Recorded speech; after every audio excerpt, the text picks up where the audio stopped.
Kaninong closet ang gusto mong i-raid given the chance?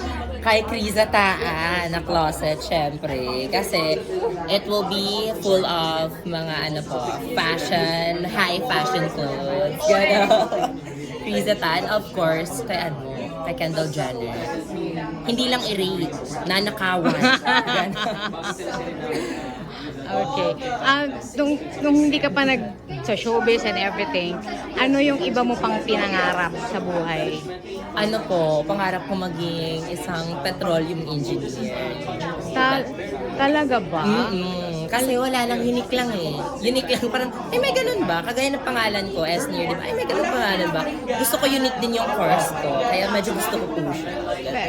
So given a chance, ipupurso mo ba siya? Yes, I'm planning to pursue it po sa ano. And I'm on the process po. Ay, bongga. Good luck. Thank you.